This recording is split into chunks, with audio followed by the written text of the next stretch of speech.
my great pleasure that we have now Andrew Bray with us. Andrew, you are the chairing the RE Alliance, the Renewable Energy Alliance, which was just created recently out of the Australian Wind Alliance, which is the body which represents the interests of the Australian wind sector. Now, obviously, not only looking for wind, but also for renewables in general. Australia, another very interesting country, because the growth of renewables is quite impressive. I mean, of course, considering the size of the population, and there's a very strong growth that is coming from the people, from the communities and the citizens, with at the moment a federal government not so supportive. And we're now very curious to hear from Australia how wind power has developed, in particular in the year 2020. Andrew, a warm welcome to Australia, and the floor is yours.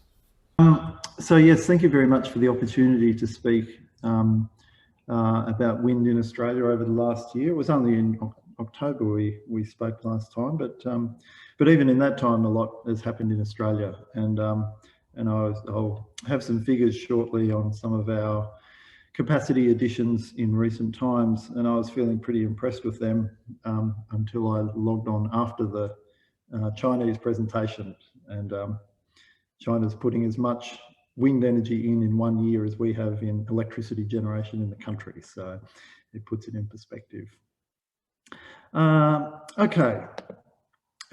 So yes, as Stefan kindly mentioned, we for the first 7 years of our life were the Australian Wind Alliance, but we've now rebranded as RE Alliance, or Renewable Energy Alliance, and essentially our focus is to work in the regions where the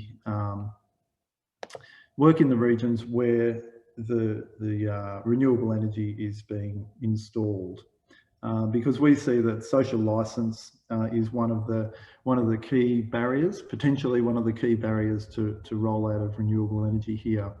And I'll be mentioning renewable energy zones a bit down the track. But essentially, we wanted to be able to work in a space where we're talking to the solar industry, to the wind industry, to the battery and storage, even pumped hydro storage industries, and transmission about good community engagement and community benefit sharing programs. So that will be the focus of our work going forward. So as you can see here, last year was a record for installed capacity in Australia by quite a considerable margin, and that was building again on 2019, which was also a record. So the numbers there are not enormous, but last year there was over 1 gigawatt of wind installed and fully commissioned here in Australia, and that takes the wind power share of our annual generation to around 10%. So that's a bit of a milestone in itself, and it's also it accounts for about 35% of renewable generation in Australia. So more than rooftop solar and hydro. But it's worth noting that while there was 1,000 megawatts commissioned last year, there's a further 4,000 megawatts actually on the way. And a lot of that, so it's either under construction or it's committed to begin, as it's committed in a financial sense. But when it says under construction, I'll talk a bit in a second about the issues we have with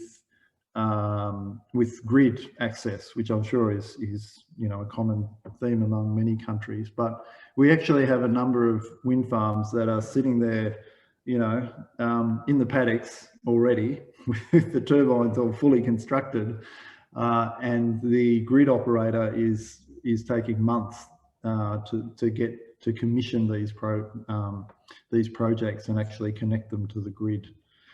So in fact, it could be that actually this, maybe 2,000 megawatts of that is actually pretty much constructed and is just being added into the grid. So it could happen quite quickly in 2021. And as I mentioned, wind is around about 10%. In Australia, the next largest source of renewable energy is small-scale solar, rooftop solar. We have something like 2 million solar roofs in Australia, which is, I'm not sure what proportion of households it is, but it's very high.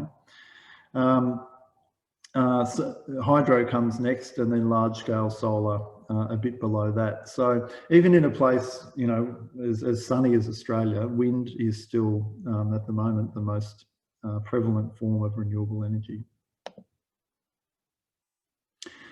So going forward, to look at what the future sort of looks like here, really the key barrier is simply connecting to the network. Our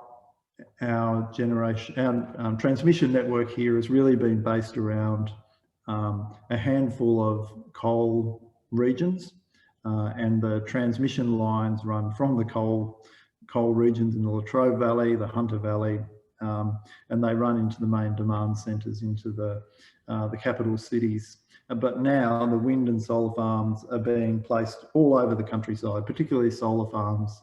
You can pretty much put them anywhere where the sun's shining. So we've now reached the point where we can plug into the existing transmission, and new, really significant lines, new transmission lines need to be built. You know, hundreds of kilometres of them, and that's because of the federal government resistance to really taking the renewable transition seriously in recent years. That work, which should have started, you know, 5-10 years ago, is only really starting in earnest now. So we've got a lot of catching up to do to be able to plug in these extra renewables as they come online. The state governments, while the federal government has been lagging, the state governments really have been stepping up. And look, it's an interesting, many of you live in federated countries. Australia is one of those. We have a federal government, but the states have a number of responsibilities, and one of those is electricity provision. While the federal government was active in this space, they could coordinate a lot of them across the states, and there was a national electricity market. There is a national electricity market, but the state governments are having to step in and say, well, if the federal government won't build transmission, if they won't plan renewable energy zones in this area, then we will step up and do it ourselves. So they really are being very proactive. They're legislating new programs. They're taking it very seriously and moving on quite a bit. And the new development is being concentrated in renewable energy zones. So we do actually have a really strong direction from the Australian Energy Market Operator, and they've put together a plan called an integrated system plan, and they've just updated it again last year, and that sets out around 30 renewable energy zones up and down the east coast of Australia that they can target for you know, good wind and solar resources, and there'll be transmission lines planned going out to those, and a number of those transmission projects are now progressing. From our point of view, we are taking quite an interest in those renewable energy zones, because from the social license point of view, what it's going to look like for a lot of these regions is suddenly a great, you know, onslaught of wind and solar projects might turn up in their backyard, and transmission lines as well. And unless industry engages well, shares benefits with the community, delivers jobs, that the acceptance of those projects is going to be in real jeopardy. So there's quite a lot of work to be done there. Another interesting trend is that we have a very large pipeline of large-scale battery projects, and it's something like 3,000 to 4,000 megawatts, so nearly 3,000 to 4,000 gigawatts of battery projects proposed in Australia, which is correct me if anyone on the call could correct me if I'm wrong, but I think that's quite a lot by world standards. A lot of those ones are being looked at not so much to be paired with wind and or solar farms, but they're being placed next to coal plants, some of which are retiring, because that's where the strong part of the grid is, and that's where the batteries can be of most benefit. So we're seeing plans for new batteries to go in at a lot of the coal plants, but also to increase the carrying capacity of transmission lines, which is very interesting. So that's really bodes quite well for the development of renewables, and may well keep new development coming along until the new transmission lines are built. The final thing I'll mention is that, as with many other countries, we still get 65% or so of our generation from coal, which is a huge amount, and it's one of the main reasons why Australia continues to be one of the worst emitters on the planet. But because of that increase in wind and solar that's just come in the last year or two, wholesale prices have decreased quite steeply, particularly in the middle of the day where all that solar generation comes in. And we're getting a lot of negative pricing episodes as well, and that's really hurting the coal plants. Many of the older ones can't cycle up and down. So yeah, it's sort of been inching down 67, 66%, 65%, but now there's a few projects which are now looking quite like they'll sort of go in a bit of a rush. So it may be that in the next year or two we see quite a significant rebalancing in the percentages that renewables provides against coal. So that's all I'd like to present for now, but I'm happy to take any questions that anyone has, if I've left enough time, Stefan.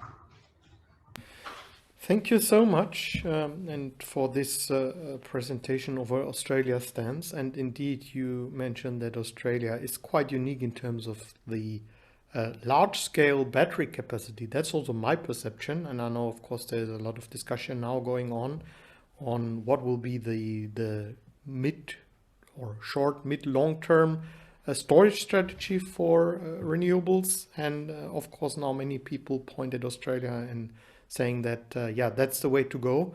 Of course, there's always a discussion now about hydrogen versus batteries. I think it's great to see that Australia is trying this battery approach on a large scale, because the world will learn a lot from the experience that you're doing there. And it's quite, I think, remarkable that a lot of this is happening just on a market basis, based on what the people and the government, the enterprises and the citizens do invest in. Yeah, thank you so much.